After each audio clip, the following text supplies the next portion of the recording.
thankful that I could be with all of you once again. तो मैं परमेश्वर का धन्यवाद देता हूँ कि मैं एक बार फिर से आप सभी के बीच में आया हूँ। So we were going through the book of 1 John. तो हम पहला यूहन्ना के जो पुस्तक है उसको हम समझ रहे थे। So John the apostle wrote this when all the other apostles have died. तो प्रेरित यूहन्ना जो हैं उन्होंने इस पुस्तक को लिखा है जब बाकी सारे जो प्रेरित हैं वे मर चुके थे। And many wrong teachings have come to the church. और बहुत सारे जो गलत सीख हैं वे कलीसिया में आ गई थी। So he is emphasizing certain, especially two important truths. और वे यहाँ पर दो खास जो सत्य हैं उनके ऊपर वे अपना जोर दे के बता रहे हैं।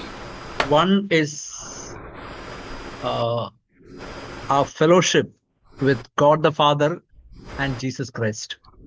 और पहला सत्य वह है कि हमारी जो सहभागिता है वह हमारे परमेश्वर और हमारे परमेश्वर यीशु मसीह के साथ जो है। And second is to have God's love poured in our heart so that we can love God and love one another. और दूसरा यह है कि जो परमेश्वर का प्रेम है वह हमारे हृदयों में उंडेला जाए ताकि हम परमेश्वर को प्रेम कर सकें और हम एक दूसरे से भी प्रेम कर सकें। So we saw last time that if we have bitterness, darkness, any bitterness or unforgiving attitude in our heart, we saw in 1 John chapter 2 verse 11 that we will be blind and we will also be leading others to a dangerous situation. तो जैसा कि हमने पिछले अध्ययन में पढ़ा था कि अगर हमारे हृदय में कुछ भी कड़वाहट है और किसी के प्रति ना माफ़ करने वाली भावना है तो हम एक अंधे के समान हैं जो दूसरों को भी गलत रास्ते की तरफ लेकर जाएंगे। Then we saw that about 3 stages in Christian life. और तब उसके बाद हमने पढ़ा था कि 3 जो अलग अलग स्टेजेस हैं एक मसीही जीवन के। First is children whose sins are forgiven and who are aware that God loves them supremely. और पहला जो स्टेज है वह है बच्चों का जिनके जो पाप तो माफ हो चुके हैं और and that God loves them supremely. और वे ये जान चुके हैं कि परमेश्वर उनसे बहुत ज़्यादा प्रेम करते हैं। Then there are other Christians who are little more mature, who are like young people, who are strong in the Holy Spirit and in the grace of God. The word of God abides in them, as is written in verse 14, and they have overcome the evil one. और जो दूसरे प्रकार के जो मसीही हैं वे ये हैं कि जो थोड़े से मजबूत है अपने मसीही जीवन में और जिन्होंने परमेश्वर को अपना उद्धारकर्ता के रूप में स्वीकार किया है और परमेश्वर का जो प्रेम है वह उनके हृदय में है। And third type of Christians are fathers who have come to know God for a long time, and those who have got spiritual children. और तीसरे प्रकार के मसीह वे हैं जो पिताओं के समान हैं जिन्होंने कुछ समय पहले से ही परमेश्वर के प्रेम को अनुभव किया है और वे परमेश्वर के साथ चलने में हमेशा परमेश्वर के साथ चलने का प्रयत्न करते हैं।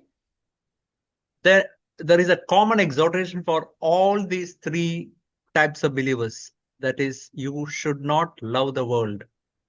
और इन सभी जो प्रकार के जो विश्वासी हैं उन सभी के लिए एक चेतावनी है जो यहाँ पर दी गई है वह है कि तुम इस संसार से प्रेम मत करो। The moment love of the world comes in, love of the Father goes out.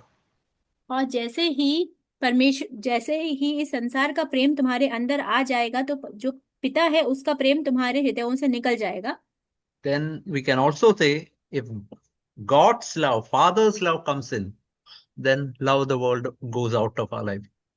तो हम यहाँ पर ऐसा भी कह सकते हैं कि अगर पिता का प्रेम हमारे हृदयों में आ जाता है तो जो इस संसार का प्रेम है वह हमारे हृदयों से चला जाएगा। Then we saw last time world consists of three things. और हमने पिछली बार यह भी देखा कि जो संसार है वह तीन वस्तुएं उसके अंदर हैं। First is lust of the flesh. Lust means great desire of the flesh. तो जो पहला है वह है कि हमारे शरीर की That लालसाएं शरीर की that लाल जो शरीर की लालसाएं जो हमारे शरीर में है, that refers to all types of sensual desires. और यह संबोध करता है हर प्रकार के जो अश्लील और जो हमारी शारीरिक लालसा है उनके तरफ। Then there is lust of the eye, which refers to covetousness, materialism, all that my eye is desiring after. और दूसरा जो है वह है हमारी आंखों की अभिलाषाएं, जैसे जो भी हमारी आंखें देखती हैं उसको हम पाने की कोशिश करना, या फिर उसको उससे लुभाते जाना। And third is pride of life, that I want to be somebody. और तीसरा है जीविका का घमंड, जैसे हम चाहते हैं कि अपने बारे में हम कुछ अच्छा चाहते हैं। And verse 17 says, all these things are passing away, and all its lusts are also passing away. But the one who does the will of God abides forever. और वचन 17 कहता है, और संसार और उसकी अभिलाषाएं दोनों मिटते जाते हैं, पर जो परमेश्वर की इच्छा पर चलता है वह सर्वदा बना रहेगा। Please remember, that is something we have to always remember. Whatever comfort we have got, whatever luxury we have got, whatever job, whatever reputation we have got, whatever things we are boasting about, all the things that our senses are attracted to, all the things that our eyes are attracted to, everything is passing away. और इस बात को हमेशा याद रखिए कि जो भी आराम वाली चीजें हमें दी गई हैं, जो भी हमारे पास ऐशो आराम है, भले ही वे हमारा जॉब है, या फिर हमारे पास जो भी अच्छी वस्तुएं हैं, जो भी हमारी आंखों को पसंद है, वे सभी चीजें धीरे धीरे करके चली जाएंगी, मिट जाएंगी। The only thing that will last forever, that is the person who does the will of God. और एक ही वस्तु है जो हमेशा हमेशा और हमेशा के लिए बनी रहेगी, वह है एक मनुष्य जो परमेश्वर की इच्छा पर चलता है। So if our whole goal is to do the will of God, then we'll be among those people who are going to last forever. और अगर हमारा यह जो एक उद्देश्य है वह हमेशा परमेश्वर की इच्छा पर चलना है, तो हम भी हमेशा के लिए परमेश्वर के साथ बने रहेंगे। So it's a good question to ask ourselves. Is my ambition to please the Lord, to do His will? तो यह प्रश्न हमें पूछना चाहिए, कि अपने आप से पूछना चाहिए कि क्या जो मेरा उद्देश्य है वह परमेश्वर को खुश करना है, Or is it some other thing which is going to pass away forever? और उसकी इच्छा पर चलना है, या फिर वह कुछ और है जो कि मिटने वाला है। Now we'll come to verse 18. Children, it is the last hour. Just as you have heard that Antichrist is coming, even now many Antichrists have arisen, and from this we know that it is the last hour. और 18वां वचन की तरफ हम देखेंगे, हे लड़कों, यह अंतिम समय है, और जैसा तुमने सुना है कि मसीह का विरोधी आने वाला है, उसके अनुसार अब भी बहुत से मसीही के विरोध उठे हैं। इससे हम जानते हैं कि यह अंतिम समय है। So when John the Apostle said it is the last hour, that was in the first century. What shall we say then? We are in the last seconds now. तो जब प्रेरित यूहन्ना ने यह बात कही थी, तब वे दूसरी शताब्दी में उन्होंने यह बात कही थी कि अभी अंतिम समय आने वाला है। तो अभी के समय में हम क्या बोलेंगे कि ये तो अंतिम कुछ सेकंड्स की बात है। So what was the thing that John was reminding? Antichrist is coming. तो यहाँ पे क्या बात थी कि यूहन्ना हमें याद दिला रहे थे कि जो मसीह का विरोधी है वह आने वाला है। It's true that one Antichrist, one person who is an Antichrist is going to come. Now, he has not come till now, but there are many who have got the spirit of Antichrist. Even they can be present in the church. तो यह बात सच है कि एक एक मसीह का विरोधी आने वाला है और वह अभी तक नहीं आया है, परंतु ऐसे बहुत से लोग हैं जिनके अंदर उनकी जैसी आत्मा है, मसीह के विरोधी वाली आत्मा है, वह आ चुके हैं अभी, और यहाँ तक कि वे हमारे कलीसिया में भी मौजूद हैं। We can see in verse 19, they went out from us, but they were not really of us. But if they had been of us, they would have remained with us. They went out in order that it might be shown that they are not all of us. तो 19वें वचन में हम देखते हैं कि वे निकले तो हम ही से हैं, पर हम में के न ही हम में के थे नहीं, क्योंकि यदि हम में के होते तो हमारे साथ रहते, पर निकल इसलिए गए कि वह प्रकट हो कि वे हम सब में के नहीं हैं। So when Bible says they went out from us, which means that there was a time when they were present inside the church, but now they have gone out. तो बाइबल ऐसा कहती है कि अभी के समय में वे हमसे अलग हो चुके हैं। इसका मतलब यह है कि एक समय ऐसा था जब वे हमारे साथ हमारी कलीसिया में मौजूद थे। So we have to understand what is the spirit of Antichrist. तो हमें इस बात को समझना होगा कि जो जो मसीह का विरोध करने वाली जो आत्मा है वह क्या है, We have to make sure that that spirit is not within us. और हमें यह भी इस बात का निश्चय करना होगा कि वह आत्मा कहीं हमारे अंदर तो नहीं है।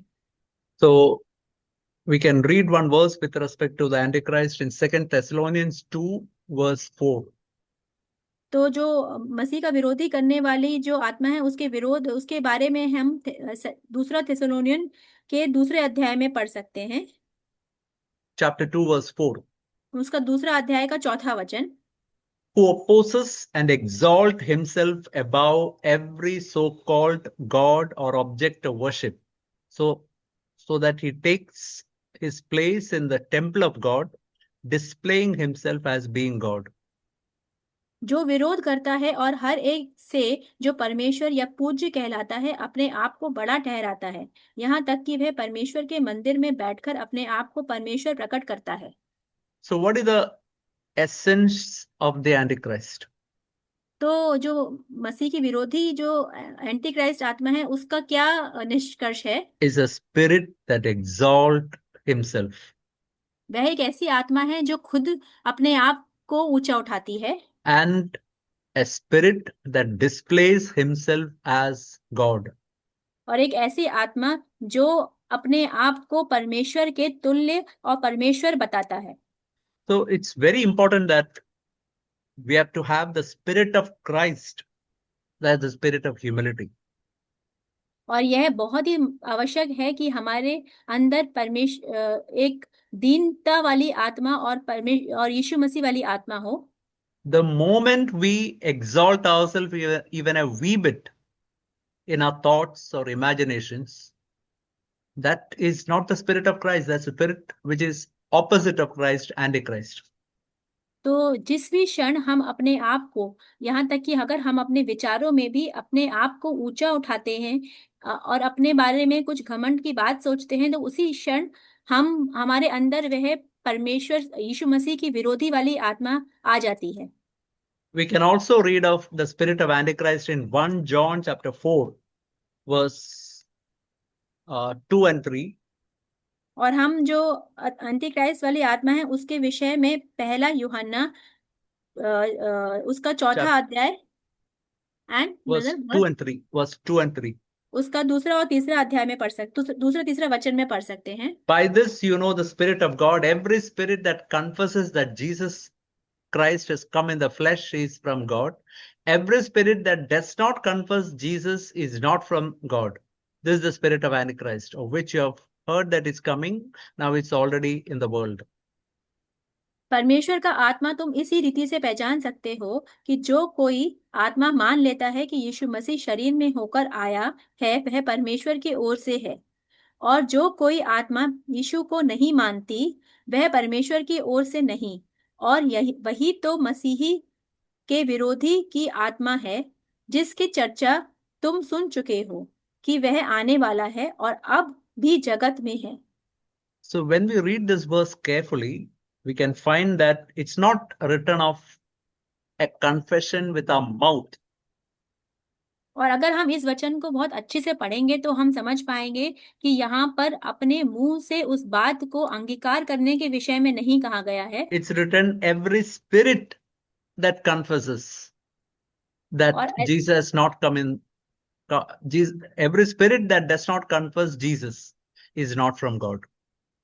और यहाँ पर ऐसा कहा गया है कि प्रत्येक आत्मा जो यीशु मसीह को के तुल्य परमेश्वर के रूप में स्वीकार नहीं करती, वह परमेश्वर की ओर से नहीं है। See, what this verse says is not that my mouth confesses Jesus come in the flesh. That's not what is written. Is my spirit confessing that Jesus come in the flesh? तो यहाँ पर जो बात कही गई है वह यह नहीं कही गई है कि हम मुंह से अंगीकार करें कि यीशु मसीह अपने देह में होकर इस संसार में आए और वे ही परमेश्वर हैं, परंतु यहाँ पर जो बात कही गई है वह यह कही गई है कि क्या हमारी आत्मा इस बात को अंगीकार करती है। So the question here is, do I have a spirit which is humble and contrite spirit? तो यहाँ पर जो प्रश्न है वह यह है कि क्या हमारे अंदर एक आत्मा ऐसी है जो दीन और टूटी हुई है। There is a verse in Zephaniah 3:12. और यहाँ पर और एक वचन है जिफन्याह के 3 अध्याय के 12वें वचन में। So it says like this, I will leave among you a humble and lowly people, and they will take refuge in the name of the Lord. और यहाँ पर यह वचन ऐसा कहता है कि मैं तुम्हारे बीच में एक दीन और अपने आप को कम समझने वाली जाति छोड़ूंगा और वे मेरे प्रजाति कहलाएंगे। So if it is the true church of God, this is the mark of the true church of God. Only people who are humble and lowly in heart, they only will remain in that church. तो जो परमेश्वर की जो कलीसिया है, जो सच्ची कलीसिया है, उसका यह चिन्ह है कि जो उसके अंदर जो दीन और जो अपने आप को कम समझने वाले लोग हैं वही उस चर्च में रहेंगे। It's also written in Micah chapter 6 verse 8. He has told you, O man, what is good. What does the Lord require of you but to do justice and to love kindness and to walk humbly with your God. और मीका के 6वें अध्याय के 8वें वचन में कहा गया है, हे मनुष्य, वह तुझे बता चुका है कि अच्छा क्या है और यहोवा तुझसे इसे छोड़ और क्या चाहता है कि तू न्याय से काम करे और कृपा से प्रीति रखे और अपने परमेश्वर के साथ नम्रता से चले। Now we'll come to verse 20. But you have the anointing from the Holy One, and you all know. अगर अब हम वचन 20 के ओर चलेंगे कि हमारे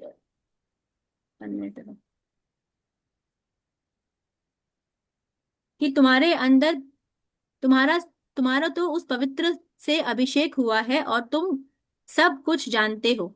So the one reason why God has given us the Holy Spirit, anointing of the Holy Spirit, is to discern where all is the spirit of Antichrist.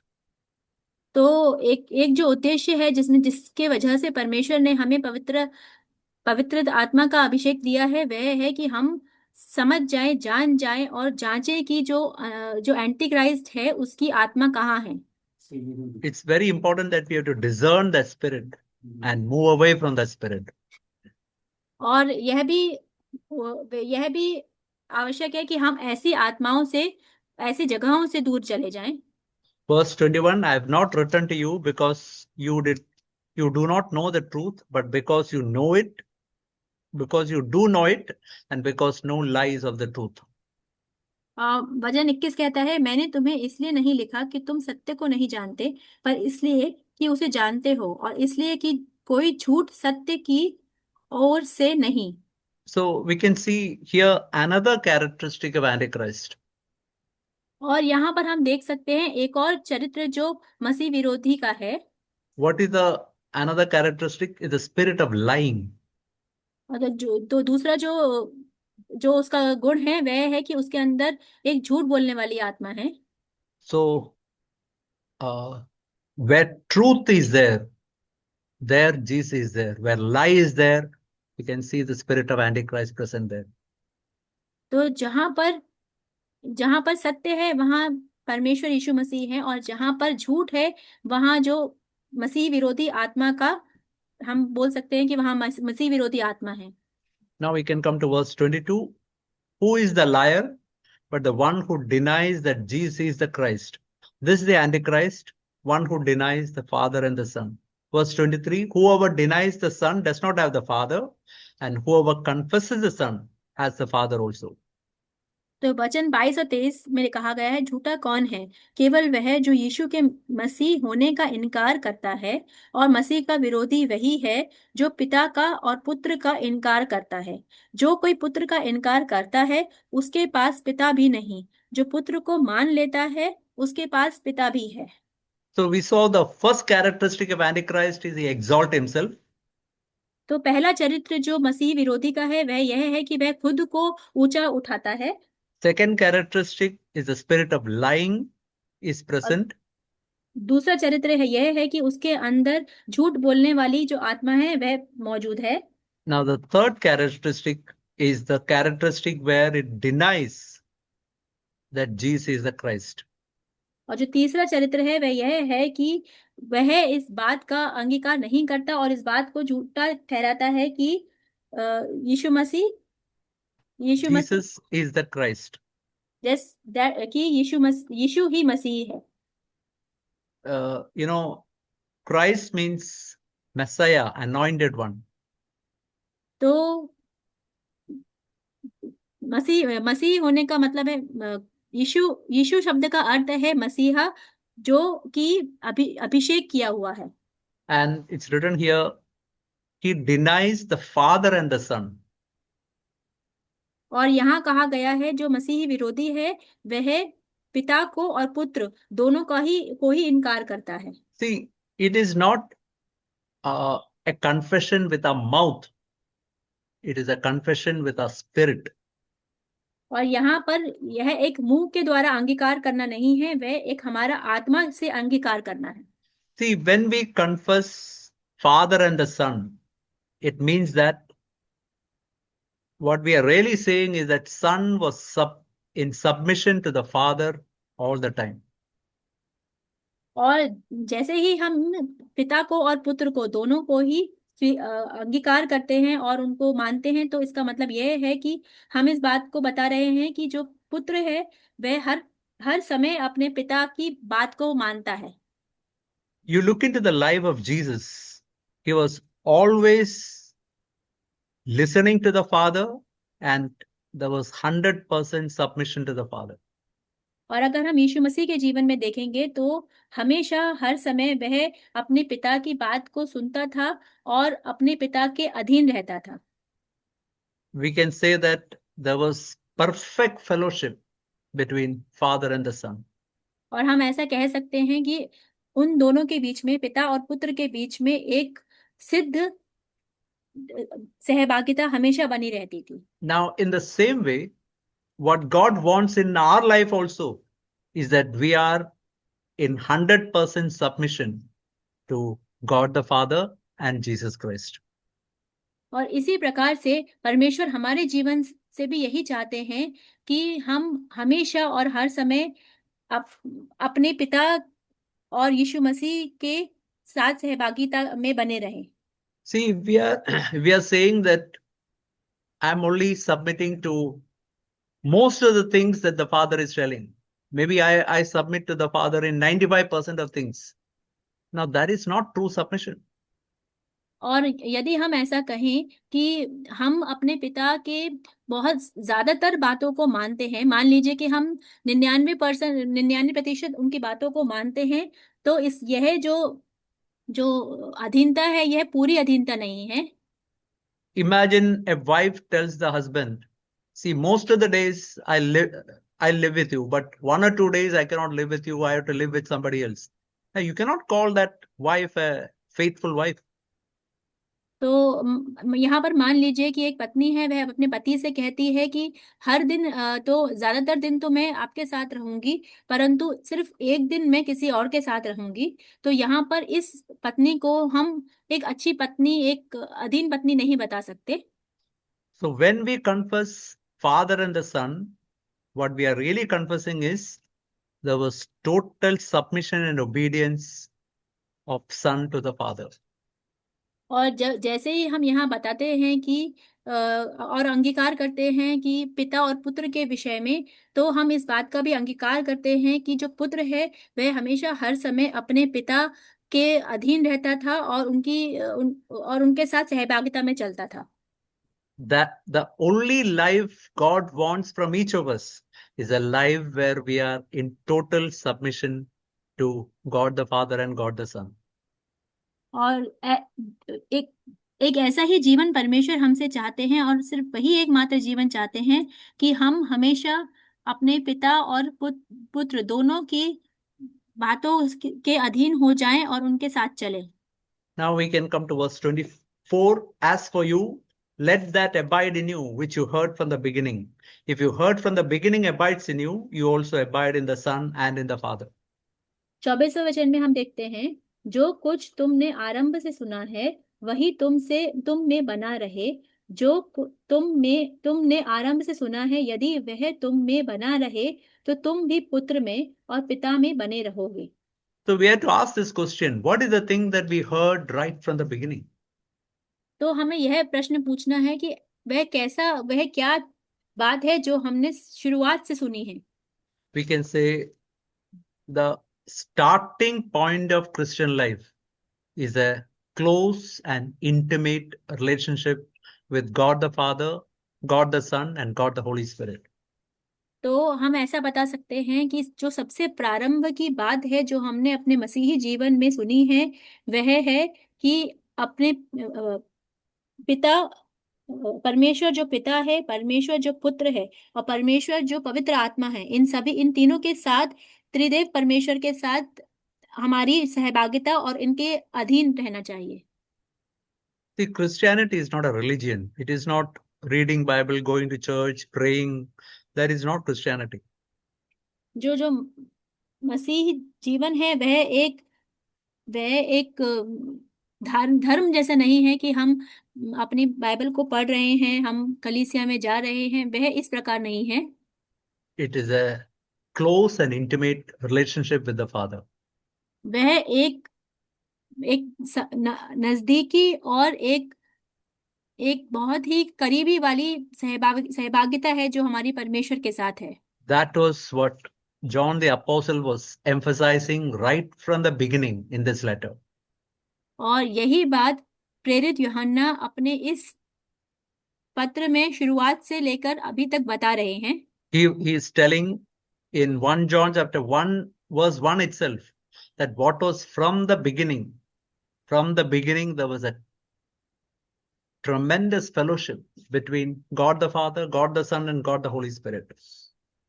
वे पहला यूहन्ना पहला अध्याय और उसका पहले वचन से ही कह रहे थे कि शुरुआत से क्या था। तो शुरुआत से एक सहभागिता थी जो परमेश्वर पिता के साथ, परमेश्वर उसके पुत्र के साथ और परमेश्वर के पवित्र आत्मा के साथ थी।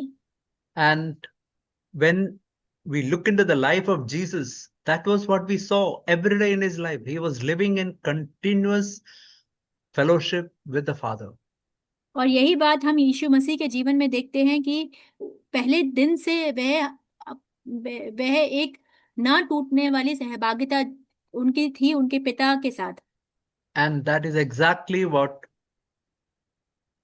God the Father is telling us in Psalm 16 verse 11. I will show you the path to life. The path to life is this. In his presence is fullness of joy. On his right hand are pleasures forevermore. यही बात है जो हम भजन संहिता के 16वें अध्याय के 11वें वचन में देखते हैं कि मैं तुम्हें दिखाऊंगा जीवन का जो रास्ता है वह क्या है। और जीवन का रास्ता यह है कि उसकी हुजूरी में, परमेश्वर की हुजूरी में आनंद की भरपूरी है। And On his right hand are pleasures forevermore. और उसके दाहिने हाथ में जो हमारे सुख संपत्ति जो युगानुयुग है वह जो अनंत काल की सुख संपत्ति है। So we have to ask this question: are we living in the presence of God all the time?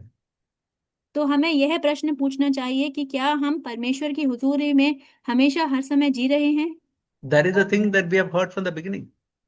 और यही बात है कि जो हमने शुरुआत से सुनी है।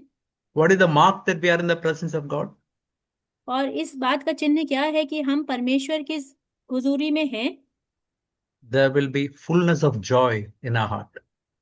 हमारे हृदयों में हमेशा आनंद की भरपूरी रहेगी। There are true pleasures, heavenly pleasures we'll be enjoying in our heart. और हमारे हृदयों में जो स्वर्गीय आशीष हैं उनके जो आनंद है वह हम हमेशा महसूस करेंगे। If we have truly enjoyed that, if we are truly satisfied with that, we'll never go after worldly pleasures. और अगर हम उस बात से पूरी तरह से संतुष्ट हैं तो हम उसको पूरी तरह से भोग रहे हैं तो हम कभी भी जो सांसारिक जो सुख सुविधाएं हैं उनके पीछे नहीं भागेंगे। Now he says in verse 25, and this is the promise which he himself made to us, eternal life. और हम 25वें वचन में देखते हैं, और जिसकी उसने हमसे प्रतिज्ञा की वह अनंत जीवन है। See, eternal life does not mean endless life. जो अनंत काल का जीवन है इसका मतलब यह नहीं कि कभी ना खत्म होने वाला जीवन। It is referring to God's own life. We partaking of God's own life. और यहाँ पर उसका इसका मतलब है कि परमेश्वर के जो जीवन है, परमेश्वर के जीवन के विषय में बात कर रहे हैं कि हम उसके जीवन में सहभागी हो जाएंगे। Jesus himself defined eternal life like this. और यीशु मसीह ने भी जो अनंत जीवन है उसको इसी प्रकार से बताया था। John 17:3. This is eternal life, to know God as the Father and to know Jesus Christ, whom he has sent. और अनंत जीवन यह है कि वे तुझ अद्वैत सच्चे परमेश्वर को और यीशु मसीह को जिसे तूने भेजा है जाने। So we have to know God and know Jesus Christ. तो हमें परमेश्वर को जानना है और हमें परमेश्वर ने जिसको भेजा यीशु मसीह उनको जानना है। How should we know God the Father? God, in which way we have to know God? और हम परमेश्वर जो पिता हैं उनको कैसे जान सकते हैं? First of all, we have to know him as a father. सबसे पहले हमें उनको एक पिता के रूप में जानना है। Because he is a father, we can live a completely secure life in him. और क्योंकि वह एक पिता हैं तो हम उनमें एक पूरी तरह से जो आश्वासन वाली जीवन है, पूरी सुख वाला जीवन है वह बिता सकते हैं।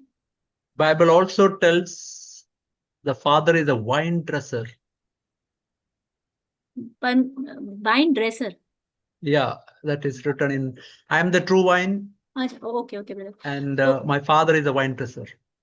तो बाइबल ऐसा भी बोलती है कि परमेश्वर कहते हैं कि मैं तो एक सच्ची दाखरस हूँ और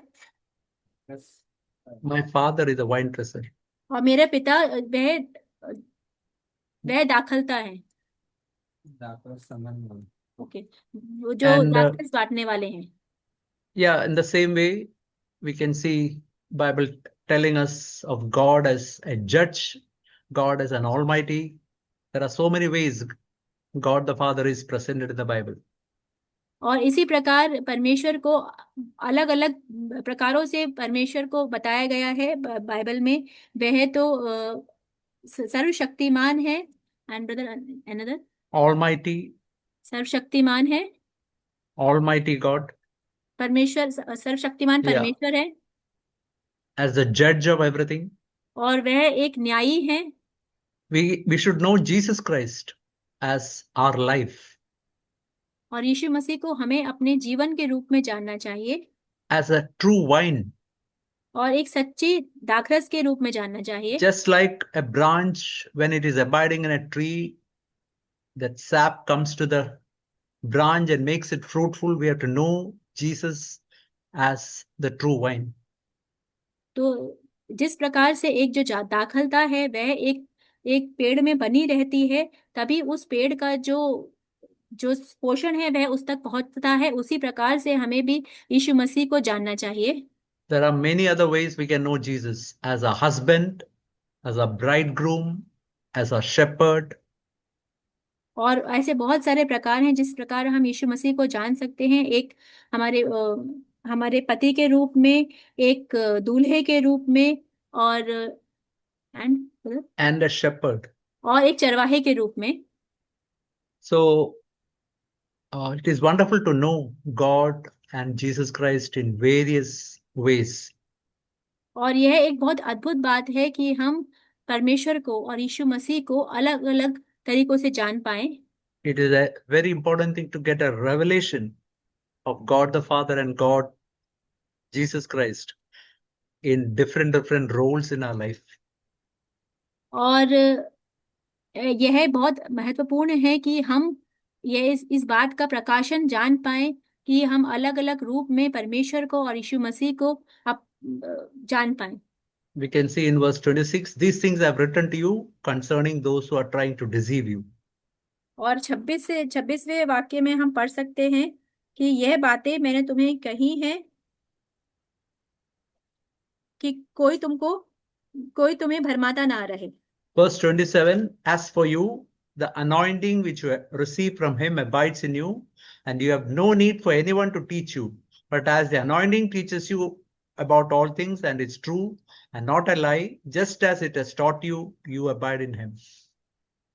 और 27वां वचन, और तुम्हारा वह अभिषेक जो उसकी ओर से किया गया तुम में बना रहता है, और तुम्हें इसका प्रयोजन नहीं कि कोई तुम्हें सिखाए, वरन जैसे वह अभिषेक जो उसकी ओर से किया गया तुम्हें सब बातें सिखाता है, और यह सच्चा है और झूठा नहीं, और जैसा उसने तुम्हें सिखाया है वैसे ही तुम उसमें बने रहते हो। Whenever Bible talks of anointing of the Holy Spirit, it is telling us of the fullness of the Holy Spirit. और जब भी बाइबल पवित्र आत्मा के अभिषेक के बारे में बात करती है वह पवित्र आत्मा की भरपूरी के विषय में भी बात करती है। So we have to be filled with the Holy Spirit every day in our life. तो हमें जरूरत है कि हम पवित्र आत्मा से हर रोज प्रतिदिन अपने जीवन के भरे रहें। There is no point in telling that maybe in 10 years ago or 5 years ago I'm filled with the Holy Spirit. The question is, am I filled with the Holy Spirit today? और इस बात को कहने में कोई भी फायदा नहीं है कि हम बोलें कि हम 10 साल पहले या 5 साल पहले पवित्र आत्मा द्वारा भरे गए थे। महत्वपूर्ण बात यह है कि क्या हम आज भी पवित्र आत्मा से भरे हुए हैं? Am I led by the Holy Spirit today? Am I walking in the Holy Spirit today? तो क्या मैं पवित्र आत्मा द्वारा चलाया जाता हूँ, और क्या आज के दिन में मैं पवित्र आत्मा के साथ चलता हूँ? As is written in verse 27, is he abiding in me today? जैसा कि 27वें वचन में लिखा है कि क्या वह आज भी मेरे अंदर वास करता है? If the Holy Spirit is abiding in you, it will be teaching you one thing all the time. और अगर पवित्र आत्मा तुम्हारे अंदर वास करता है तो तुम्हें वह एक बात हमेशा सिखाएगा। Holy Spirit will be teaching you this, that you have to abide in him. और पवित्र आत्मा तुम्हें यह बात सिखाएगा कि तुम्हें उसमें बने रहना है। That means you have to live in fellowship with him. और इसका मतलब यह है कि तुम्हें उसके साथ सहभागिता में चलना है। Are you connected to him now? और क्या तुम उससे अभी इस समय जुड़े हुए हो? I want to tell you, my dear brothers and sisters, even a small sin is sufficient to cut off our relationship with Jesus Christ. और मैं तुम्हें यह बात को याद दिलाना चाहता हूँ मेरे भाइयों और बहनों कि एक छोटा सा भी पाप बहुत है उस सहभागिता को, उस जो तुम्हारा परमेश्वर के साथ जो रिश्ता है उसे तोड़ने के लिए। The moment any sin comes, it's like power cut. The current has gone. और जैसे ही एक छोटा सा पाप भी अगर हो जाता है, आ जाता है, तो वह एक ऐसा समान है कि जैसे कि बिजली चली गई है और अब कुछ अंधेरा है। You know, in a hot season, if fan is not there, lights are not there, no, it's quite uncomfortable.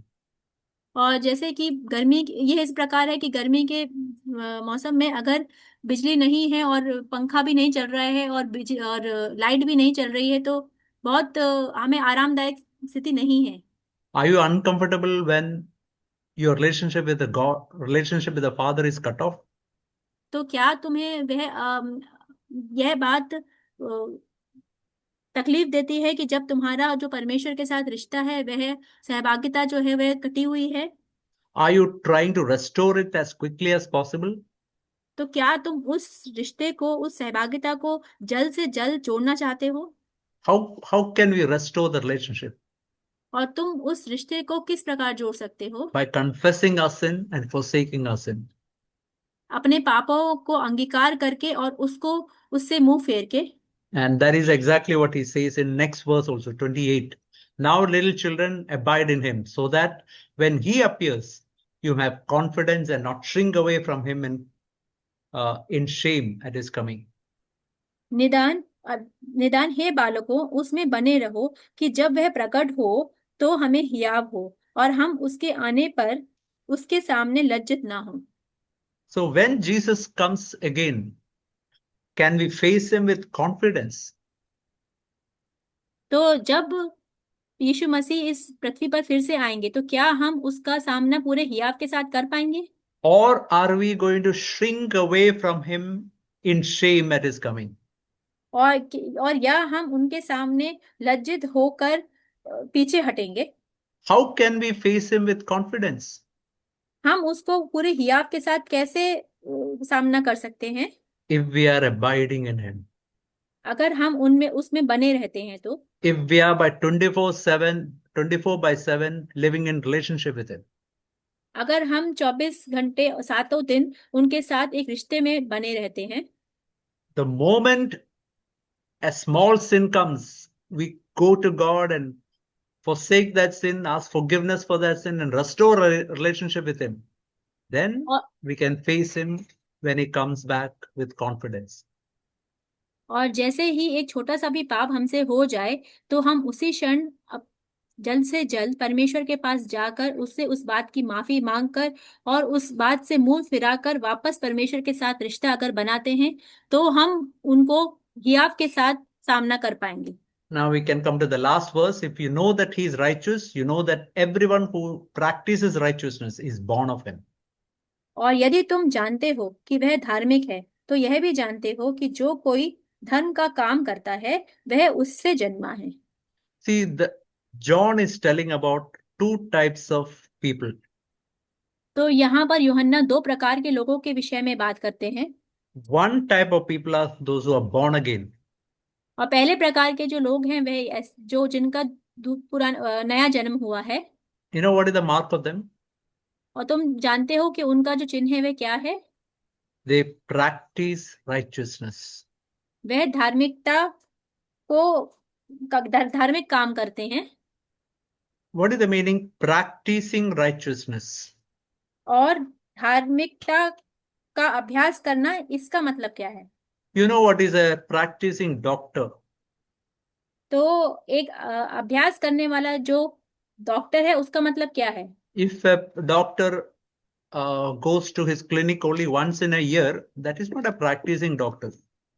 और एक अगर डॉक्टर है जो अपने क्लिनिक पर सिर्फ साल में एक ही बार जाए तो उसको हम एक अभ्यास करने वाला डॉक्टर नहीं बोलेंगे। Even once in a week, if he goes to the clinic, that is also not a practicing doctor. और अगर हम एक ऐसा डॉक्टर है जो अपने क्लिनिक पर हफ्ते में एक बार जाएगा, उसको भी हम एक अभ्यास करने वाला डॉक्टर नहीं बोलेंगे। Practicing doctor is one who goes to the clinic every day. और जो अभ्यास करने वाला डॉक्टर है वह, उसका मतलब यह है कि वह अपने क्लिनिक पर हर रोज जाएगा। Who is a true born again person? और एक सच्चा नया जन्म पाने वाला व्यक्ति वह कौन है? He practices righteousness. वह धार्मिकता पे चलता है, धार्मिक काम करता है। Every day you look into him, there is righteousness present in his life. और हर रोज अगर आप उनकी तरफ देखेंगे तो जो धार्मिकता है वह उनके जीवन में मिलेगी। Okay, now if you go to 1 John chapter 3 and verse 8, one who practices sin is of the devil. और पहला यूहन्ना 3 अध्याय का हम 8वां वचन की ओर अगर देखें तो वह जो आधार पाप करता है वह शैतान की ओर से है। No, what is written there? Who practices sin is of the devil. और वहां कहा क्या लिखा गया है कि जो पाप के काम करता है वह शैतान की ओर से है। So practices sin means he deliberately does sin in his life every day in his life. और अ, उसका पाप का अभ्यास करने का मतलब क्या है कि वह जानबूझकर हर रोज अपने जीवन में पाप करता रहता है। That means, say for example, he goes to a particular place or a room, maybe opens the laptop or whatever, and he willingly, deliberately go and does sin in his life. और इसका एक उदाहरण के तौर पर मैं बताना चाहता हूँ कि मान लीजिए कि वह एक कमरे में जाता है, एक अकेले कमरे में, और वह अपना लैपटॉप खोलता है और वह जानबूझकर पाप करता है। So, if a person practices sin daily, he is of the devil. He is not a believer. और अगर एक व्यक्ति जानबूझकर पाप करता रहेगा तो वह विश्वासी नहीं है, वह शैतान को मानने वाला है। The best example for that is a cat and a pig. और इसका सबसे अच्छा उदाहरण है एक एक बिल्ली और एक जो सुअर है उसका। A pig deliberately goes to the muck, dirt, and he enjoys there. और जो एक सुअर है वह जानबूझकर कीचड़ में जाता है, गंदगी में जाता है और वह उस कीचड़ को का आनंद लेता है। But what about a cat? मगर एक बिल्ली का क्या? Dirt may come to his body, but he makes sure that that dirt is removed from him. तो जो गंदगी है वह उसके शरीर में जरूर आएगी, परंतु वह इसका पूरा ध्यान रखेगा कि वो जो गंदगी है वो पूरी तरह से उसके शरीर से निकल जाए। Now we have to ask ourselves in which category we are. तो हमें यह प्रश्न खुद से पूछना है कि हम किस तरह किस किस श्रेणी के हैं। Are we practicing sin or practicing righteousness? क्या हम पाप को अभ्यास कर रहे हैं या क्या हम धार्मिकता पे चल रहे हैं? So may God help us. और परमेश्वर हमारी मदद करे।